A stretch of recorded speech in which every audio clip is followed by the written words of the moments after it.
Coach, you guys have played arguably the two best teams in Ohio, Highland and Newark. Definitely the two best teams north of Cincinnati that anybody has actually seen in person. Can you just tell us, what you've gotten out of those games and why it was important for you guys to square off against those teams? Yeah, I mean, we wanted to challenge ourselves, and I mean, last year I thought our schedule wasn't as tough as it could have been, so we went ahead and scheduled Newark and Highland that are two of the best programs in Ohio, and when you play teams like that, it exposes your weaknesses, and that's what we told our kids in the locker room after this game of, like, this felt like a district championship today. Like, it was the student section, the crowd, it was rowdy, and it took our kids a quarter to adjust. The first quarter was a train wreck, and then once we settled in, I didn't think it was half bad. I mean, they shot over 50% from three, and anybody shoots over 50% and makes 8 threes, probably going to be on the wrong side of that game, but I thought we competed, and we grew up a little bit. You guys guarded Zoe Miller very well, probably better than anybody this season or anybody that will this season.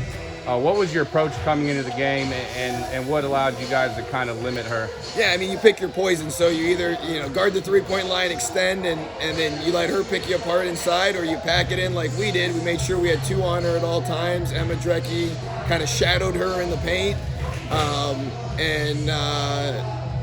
we hold her to 10, but then they hit 8, 9 threes and shoot over 50% from 3. So that's what you give up, and they shoot like that. I mean, you're looking at another state championship here, because the combination of her with shooting like that. I mean, how many kids hit a 3? I mean, 1, 2, 3, 4. You have 7 kids hit a 3. That's incredible. 7 different kids hit a 3 at over 50%.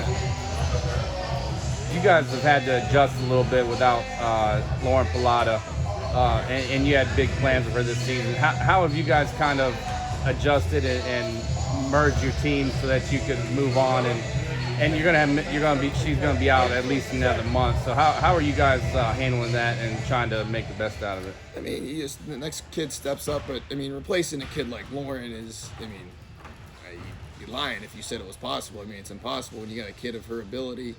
But it gives some other kids like Hallie and Megan, are freshmen, an opportunity to play extended minutes, and whether Lauren makes it back this season or not, I mean, in the flashes she played, she's a special kid, and she's still got 2 years ahead of us, and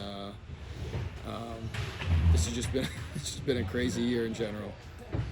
We're halfway through the season, or a little bit more than halfway. What are some of the things that you guys are going to be focused on the rest of the way to kind of solidify your ability to make another tournament run? I mean,